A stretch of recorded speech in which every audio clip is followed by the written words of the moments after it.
പല കുട്ടികളും അങ്ങനെ ഓരോരുത്തരും സംഭാവന ചെയ്ത് ഈ ദൗത്യം വിജയത്തിലേക്ക് എത്തിച്ചു. ഒരു 4 ദിവസം മുമ്പേ നമ്മൾ വളരെ ആശങ്കയിൽ വളരെ 4 ദിവസപ്പുറത്തേക്ക് കോടികൾ ജനങ്ങളെ അത്രക്കുള്ള സഹകരണമാണ്. മുഴുവൻ ജനങ്ങളും കേരളത്തിന് പുറത്തുള്ള ആളുകളും ഒക്കെ ഇതിലേക്ക് ഒരുപാട് ആളുകൾ ഇതിന് സംഭാവന ചെയ്തു. അവരോടൊക്കെ ഇതിന് നന്ദി എങ്ങനെ പറയണമെന്ന് അറിയില്ല, അത്രത്തോളം ആളുകൾ ഇതിലേക്ക് സഹായിച്ചിട്ടുണ്ട്.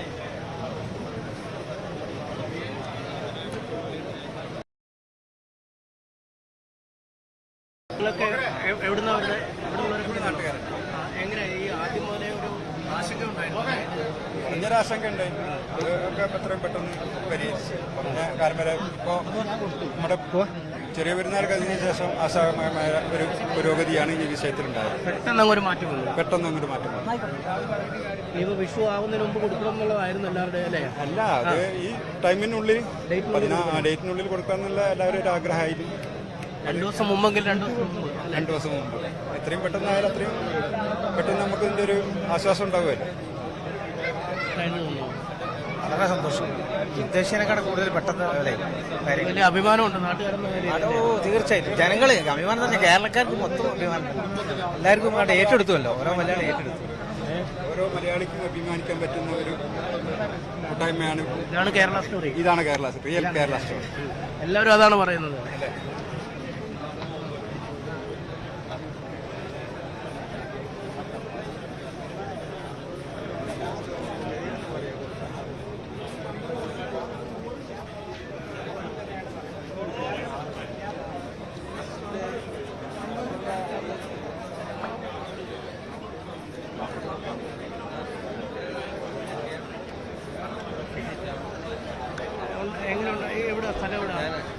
ഞാനിവിടെ അടുത്ത് തന്നെ എൻ്റെ കൂട്ടുകാർ. ഞങ്ങളിവിടെ പ്രാദേശിക കമ്മിറ്റി കൺവീനറാണ് ഞാൻ. അപ്പം ഞങ്ങളിവിടെ ഫസ്റ്റ് ടൈം തന്നെ കമ്മിറ്റി ഉണ്ടാക്കി ഈ ഓഫീസ് കേന്ദ്രീകരിച്ചാൽ പ്രവർത്തിക്കും. 34 കോടി എന്ന് പറഞ്ഞാൽ വലിയൊരു സംഖ്യയായിരുന്നു.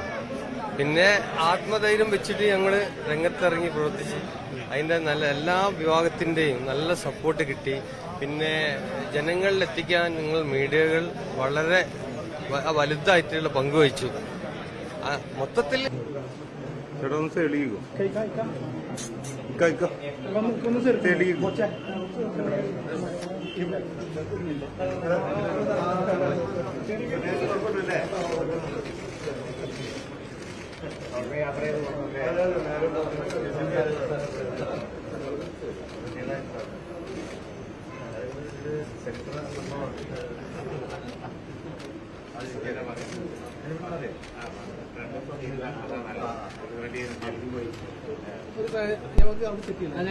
ഞങ്ങൾ തിരിച്ചു നോക്കാം, ട്രൈപ്പോഡ് നോക്കാം, നമുക്ക് തിരിച്ചു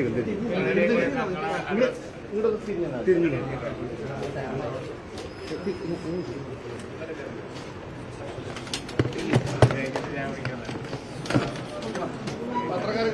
ചേട്ടാ സൈഡിലേക്ക് കേട്ടോ, ഫോട്ടോ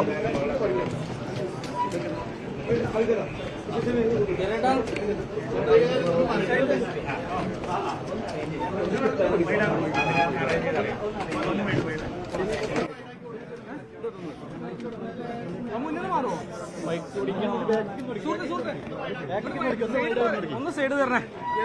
ഈ സൈഡിൽ നിന്ന് ആൾ മാറും. ഈ സൈഡിൽ ബ്ലോക്ക് വരില്ല.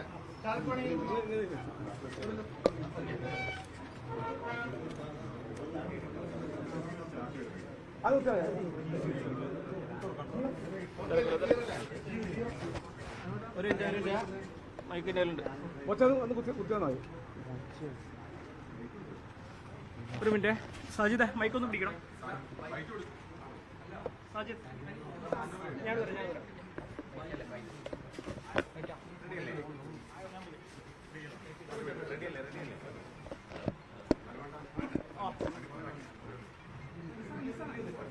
അവർ താഴെന്നല്ലോ അവരെ പിടിക്കണം. മറിയാതെ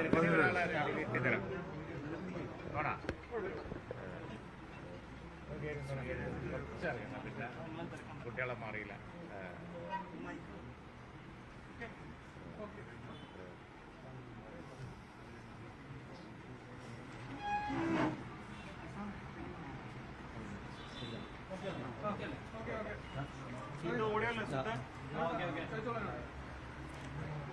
ചിലപ്പോൾ ഒരു വലിയ കാര്യമാണ്, അസാധ്യം എന്ന് കരുതിയൊരു കാര്യമാണ് ഇപ്പോൾ സാധ്യമായിരിക്കുന്നത്. ഇതിൽ വലിയൊരു പങ്ക് വഹിക്കാനും നേതൃത്വം കൊടുക്കാനും ഈ കഴിഞ്ഞുള്ളൂ. എങ്ങനെയാണ് ഈ ഒരു കാര്യത്തെ കാണുന്നത്? എനിക്ക് ആദ്യം പറയാനുള്ള എല്ലാവരോടും നന്ദി മാത്രമാണ് പറയാനുള്ളത്. ഞാനിത് ഒരാഴ്ച മുമ്പാണ് ഇതിൻ്റെ യാത്ര തുടങ്ങുന്നത്, ബോച്ച യാചക യാത്ര. ഞാൻ ഇത് തുടങ്ങുമ്പോൾ 2,40,00,000 ഇവരെ ഈ ഫണ്ടിലുണ്ടായിരുന്നത്. അതിനുശേഷം പല സംഘടനകളും മനുഷ്യസ്നേഹികളൊക്കെ ഇതിന് പ്രവർത്തിച്ചു.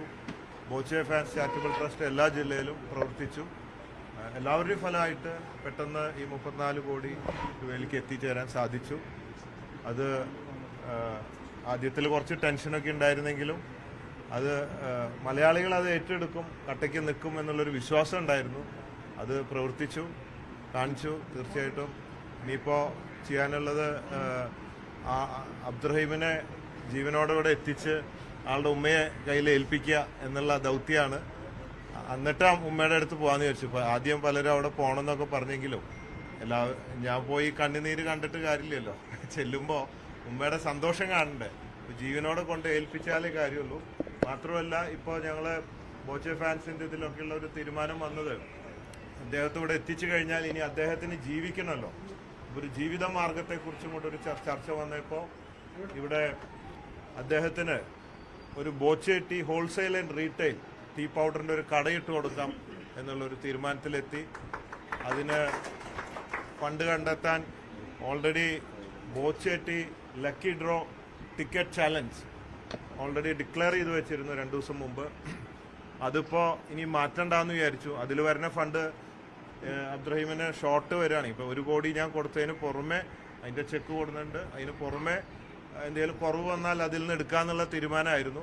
അപ്പോൾ അത് ക്യാൻസൽ ചെയ്യുന്നില്ല, ഇതങ്ങനെ തന്നെ വെക്കുകയും അതിൽ വരുന്ന ഫണ്ട് ഇദ്ദേഹത്തിന് കടയിട്ട് കൊടുക്കാനുള്ളൊരു തീരുമാനത്തിലാണ് ഉള്ളത്. അതുകൊണ്ട് ബോച്ചേറ്റിയിൽ അതിൻ്റേതായ കാര്യങ്ങൾ നടക്കുമെന്ന് വിചാരിക്കുന്നു. അത് ഞങ്ങൾ ഈ മാസം അവസാനമാണ് ലോഞ്ച് ചെയ്യാൻ വെച്ചിരുന്നത് ബോച്ചേറ്റി. അതിപ്പോൾ ഓൺലൈൻ മാത്രം നേരത്തെയാക്കി ദിവസേന അതിലൂടെ രാത്രി 10:30 നറുക്കെടുപ്പിലൂടെ എല്ലാ ദിവസവും ഓരോരുത്തർക്ക് 10 ലക്ഷം രൂപ സമ്മാനവും 15,000 പേർക്ക് മറ്റ് ക്രാഷ് പ്രൈസുകളും കൊടുക്കുന്ന ഒരു സംവിധാനം അത് പ്രൊമോട്ട് ചെയ്യാൻ വേണ്ടി പെട്ടെന്ന് ഫണ്ടിന് വേണ്ടിയിട്ടാണ് പെട്ടെന്ന് ഓൺലൈനിൽ അങ്ങനെ ഒരു സംവിധാനം കൊണ്ടുവച്ചത്. അതുകൊണ്ട് തീർച്ചയായിട്ടും ആ ഫണ്ട് അതിന് ഉപയോഗിക്കാനാണ് ഉദ്ദേശിക്കുന്നത്. മറ്റ് കൂടുതലായിട്ടൊന്നുമില്ല. നന്ദി മാത്രമേ മലയാളികളോട് പറയാറുള്ളൂ. ഒരു ടെൻഷൻ ഉണ്ടായിരുന്നു, ഇന്നലെ വരെ ഒരു ടെൻഷനായിരുന്നു. ഇത് വീണ്ടും ഇതിനിടയ്ക്ക് പല കുപ്രചരണങ്ങളൊക്കെ വന്നിട്ട് ഇതിന് ഫണ്ട് കൊടുക്കരുത്, ഓൾറെഡി അബ്ദുറഹീം ജയിൽ മോചിതനായി എന്നൊക്കെ പറഞ്ഞിട്ട് വന്നപ്പോൾ ഇടയ്ക്ക് വെച്ച് ഇത്തിരി സ്ലോ ആയി. വീണ്ടും ഇന്നേക്ക് വളരെ കോൺഫിഡൻ്റ് ആയി. എല്ലാവരോടും നന്ദി. ഓക്കെ, എല്ലാവരും കാത്തിരുന്ന ഒരു സുവർണ നിമിഷമാണ് ഇപ്പോൾ നമുക്കിവിടെ സാക്ഷാത്കരിക്കാൻ സാധിച്ചത്. അബ്ദുറഹീമിൻ്റെ മോചനം, അതാണല്ലോ ഏറ്റവും നമ്മളൊക്കെ ലക്ഷ്യം വെച്ചത്. 34 കോടി രൂപ ആണ് ബ്ലഡ് മണിയായിട്ട് ആ കുടുംബം ആവശ്യപ്പെട്ടത്.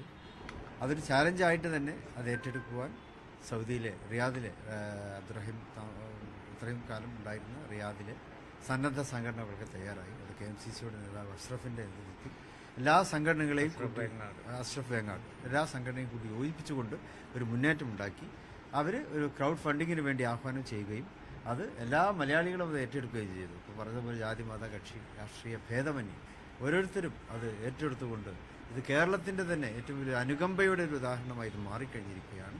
ഏതായാലും അദ്ദേഹത്തിൻ്റെ ജയിൽ മോചനം ഏതാണ്ട് ഉറപ്പായി കഴിഞ്ഞു. ഇനി അദ്ദേഹത്തിൻ്റെ ഉമ്മയെ കാണാൻ നാട്ടിൽ വരാം. പതിറ്റാണ്ടുകളോളം ജയിലിൽ കഴിഞ്ഞ ഒരു വ്യക്തിയാണ്. അപ്പോൾ നമുക്ക് അദ്ദേഹത്തിൻ്റെ ജന്മനാട്ടിലേക്ക് ഇനി തിരിച്ചു കൊണ്ടുവരാൻ സാധിക്കുന്നു. എല്ലാവരോടും നന്ദി പ്രകടിപ്പിക്കുകയാണ് ഈ അവസരത്തിൽ നമ്മളൊക്കെ ചെയ്യാനുള്ളത്. പിന്നെ ഇതിനൊക്കെ പിന്നിൽ പ്രവർത്തിച്ച ഒരുപാട് പേരുണ്ട്. സന്നദ്ധ സംഘടനകളുണ്ട്, രാഷ്ട്രീയ പാർട്ടികളുണ്ട്, മത നേതാക്കന്മാരുണ്ട്. അതുപോലെ സോഷ്യൽ മീഡിയയിലെ ഒരു വലിയ വിഭാഗം ആളുകളൊക്കെ തന്നെ ഇതിന് തയ്യാറായി. ഈ സന്ദർഭത്തിൽ നമുക്ക് അള്ളാഹുവിനോട് അതിന് നന്ദി പ്രകടിപ്പിക്കാം. പിന്നെ അഷ്റഫ് വേങ്ങാടും അതുപോലെ തന്നെ ഇതിൻ്റെ ടെക്നിക്കലായിട്ടുള്ള ഇതിൻ്റെ സഹായങ്ങളൊക്കെ ചെയ്ത് ഇതിൻ്റെ ആപ്പ് ഒക്കെ അതിന് നൽകിയത് നമ്മുടെ PMS സമീറാണ്. അങ്ങനെ അവരുടെയൊക്കെ പ്രവർത്തനങ്ങൾ ഇതിൽ മുമ്പിലുണ്ട്. അതോടൊപ്പം ഇതിലൊരു ജനകീയമാക്കുന്നതിൽ നമ്മുടെ പ്രിയപ്പെട്ട ബോബി ചെങ്ങന്നൂരിൻ്റെ ആ പ്രഖ്യാപനം സാധിച്ചു. അദ്ദേഹം കേരളം മുഴുവനും സഞ്ചരിച്ചുകൊണ്ട് ഇതിനു വേണ്ടിയുള്ള ആഹ്വാനം അദ്ദേഹം നടത്തും. സോഷ്യൽ മീഡിയ വഴിയും അല്ലാതെയും ഓൺലൈനായാലും ഓഫ്ലൈനായാലും ഇതിനൊക്കെ വിജയിപ്പിക്കുന്നതിൽ അദ്ദേഹത്തിൻ്റെ സാന്നിധ്യവും അദ്ദേഹത്തിൻ്റെ ആ നിശ്ചയദാർഢ്യത്തോടെയുള്ള ആ പ്രവർത്തനം സാധിച്ചിട്ടുണ്ട്. അതിനെ പ്രത്യേകിച്ച് ഞാൻ നന്ദി പറയുകയാണ്. ഇതാണ് യഥാർത്ഥത്തിലുള്ള റിയൽ കേരള സ്റ്റോറി ഇതാണ് എന്ന് അദ്ദേഹം പറയുകയുണ്ട്. അത് തന്നെയാണ് നമ്മുടെയൊക്കെ സന്തോഷം. അതാണ് അതെല്ലാവരുടെയും കണ്ണ് തുറപ്പിക്കുന്ന ഒന്നാണ്, മനസ്സ് സമാധാനിപ്പിക്കുന്ന ഒന്നാണ്, കണ്ണ് നിറക്കുന്ന ഒരു സ്റ്റോറിയാണ് വാസ്തവത്തിൽ അബ്ദുറഹീമിൻ്റെ ഈ സ്റ്റോറി. ഈ ലക്ഷ്യം നേടുന്നതിൽ ഈ ബോബി ചെങ്ങന്നൂർ കോശയുടെ ഇടപെടൽ അത് വലിയ സംഭവമായി മാറിയിട്ടുണ്ട്. യാതൊരു സംശയമില്ല. തങ്ങൾ പറഞ്ഞ പോലെ ആ ടാർഗറ്റ് അച്ചീവ് ചെയ്യുന്നതിൽ അദ്ദേഹത്തിൻ്റെ ആ സോഷ്യൽ മീഡിയസിനൊക്കെ ഇൻഫ്ലുവൻസേഴ്സിനൊക്കെ ഓർഗനൈസ് ചെയ്ത് ഈ ബോബി ചെങ്ങന്നൂർ നടത്തിയ എന്താ പേരിട്ട്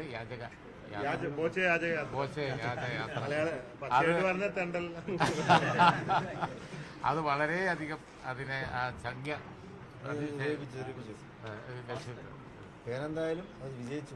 അതില് ഒരു കൺഫ്യൂഷൻ വരാതിരിക്കാന് എന്ത് നല്ലത് ചെയ്താലും ഒരു ചീത്തപ്പേര് വരുമല്ലോ. ഇപ്പൊ തന്നെ ചെറുതായിട്ട്, അതായത് ആദ്യത്തെ ദിവസം നമ്മൾ ക്യാഷ് കളക്ട് ചെയ്യാൻ തുടങ്ങി, അപ്പോഴേക്കും ബോച്ചെ ഫാൻസ് ഡ്യൂപ്ലിക്കേറ്റ് ഇറങ്ങി ബക്കറ്റ് പിരിവ് നടത്തി കാശ് കുറെ അടിച്ചു മാറ്റണമെന്ന് വന്നു. അപ്പൊ തന്നെ ഞങ്ങൾ പിരിവ് നിർത്തി. പിന്നീട് അബ്ദുറഹീമിന്റെ സേവ് അബ്ദുറഹീമിന്റെ ആപ്പിലേക്കും ഉമ്മാന്റെ പാത്തുവിന്റെ GPay അക്കൗണ്ടിലേക്കും ഞങ്ങൾ അയപ്പിക്കും എന്ന ദൗത്യമാണ്. ക്യാഷ് ഞങ്ങൾ കളക്ട് ചെയ്തിട്ടില്ല അതിന് ശേഷം. പക്ഷേ പലരും കളക്ട് ചെയ്തതുകൊണ്ട് ഇനി എന്തൊക്കെ ചീത്തപ്പേര് വരണമൊക്കെ പിന്നെ സാറിൽ എന്ത് ചെയ്താലും വരും, കുഴപ്പമില്ല. അങ്ങനെ ഒരു സാധനം ഒന്ന് ക്ലാരിറ്റി വരുത്തിയതാണ്. അഡ്വാൻസ് ജാമ്യം എടുത്താണ് നേതൃത്വം കൊടുക്കുന്ന ടീം തങ്ങളിവിടെ പറഞ്ഞതുപോലെ പൊതുരംഗത്ത് നിറഞ്ഞു നിൽക്കുന്ന അഷ്റഫ് വേങ്ങാട്, അതുപോലെ അതിൻ്റെ എല്ലാ സ്കൂട്ടറിയും നടത്തുന്ന പിന്നെ സമീർ, അത് അവരൊക്കെ ഉണ്ട്. ട്രാൻസ്പെറൻ്റ് ആയിട്ട് ആ കാര്യങ്ങളൊക്കെ നടക്കും. അതിരുന്ന ലോക്കലായിട്ടുള്ള കമ്മിറ്റികൾ വളരെ പെർഫെക്റ്റാണ്, അതൊക്കെ ചെയ്തോളൂ. ഒരു സപ്പോർട്ടും കൂടെ വേണം. ഇന്നിപ്പോൾ രാത്രി 9 മണിക്ക് ഫറൂഖ് പഴയ പാലത്തിൻ്റെ അവിടെ മിനിസ്റ്റർ റിയാസ് ഉദ്ഘാടനം ചെയ്യുന്നുണ്ട്. Boche Tea lucky draw ticket challenge അത് ഓൾറെഡി പ്രോമിസ് ചെയ്തുകൊണ്ട് അത് മാറ്റുന്നില്ല. 15-ാം തീയതിയാണ്. അപ്പോൾ അതിൽ നിന്ന് കിട്ടുന്ന ഫണ്ട് ഉപയോഗിച്ചിട്ടാണ് അബ്ദുറഹീമിന് ഇനിയുള്ള കാലം സുഖമായിട്ട് ജീവിക്കാൻ ഒരു കടയിട്ട് കൊടുക്കാൻ ഉദ്ദേശിച്ചത്. അപ്പം 9 മണിക്കാണ് സൗകര്യമുള്ളവരൊക്കെ വരാൻ വേണ്ടിയിട്ട് റിക്വസ്റ്റ് ചെയ്യാം. കട ആളുടെ സൗകര്യം നോക്കിയിട്ട് എവിടെയാണോ അതിനനുസരിച്ചിട്ട് ഇട്ട് കൊടുക്കാം. അപ്പൊ ഇന്ത്യയിലെ ആദ്യത്തെ ലോഞ്ചിന്റെ ആദ്യത്തെ കട തന്നെ അപ്പൊ ഇട്ട് കൊടുക്കാം. അപ്പൊ അവിടെ 9 മണിക്ക് റിയാസ് മിനിസ്റ്റർ വരാന്ന് പറഞ്ഞിട്ടുണ്ട്. പഴയ പാലത്തിന്റെ അവിടെയാണ്. അപ്പോൾ കഴിയാവുന്നവരൊക്കെ വന്നാൽ നല്ലതാണ്. അത് ഈ ചലഞ്ച് അത് ഇനിയിപ്പോൾ ഉണ്ടാവില്ല എന്നൊരു തോന്നൽ വേണ്ട. അത് വിജയിച്ച് മുമ്പോട്ട് പൊക്കോട്ടെ. ആ ഫണ്ട് ഉപയോഗിച്ചിട്ട് അങ്ങനെ ഒരു കാര്യം കൂടെ ആളിനി വന്നിട്ട് ഇനിയിപ്പോ ജോലി അന്വേഷിച്ച് നടക്കണ്ടല്ലോ, തിരിച്ച് ഇനി സൗദിക്ക് തന്നെ പോണ്ടല്ലോ. കക്ഷി രാഷ്ട്രീയ ജാതിമത ഭേദമന്യേ എല്ലാവരും സഹകരിക്കാം. അതുണ്ട് വളരെയധികം. അത് മലയാളികളെ കാണിക്കും.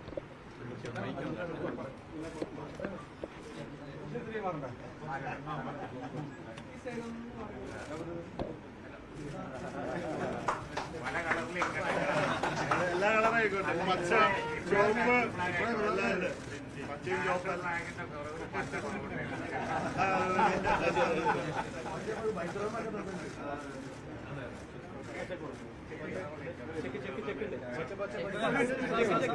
ചെക്ക് നമ്മുടെ ഇത്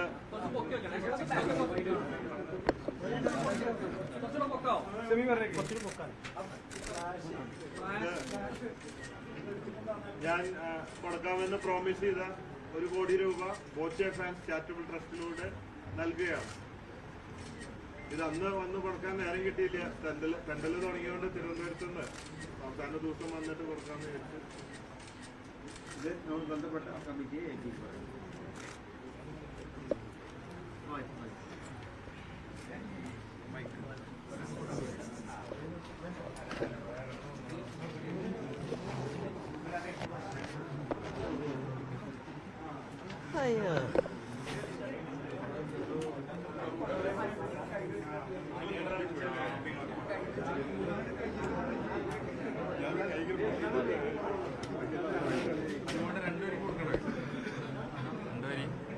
ഞാനേ കൈ തളർന്നിരിക്കുകയാണ്. മൈക്ക് പിടിക്കാത്ത ആരെങ്കിലും ടൈപ്പ് ചെയ്യും. നല്ല വെയിറ്റ് ഉണ്ട്. ഞങ്ങളല്ല നല്ല വെയിറ്റ് ഉണ്ട്. കൂടെ മനോരമ കൂടെ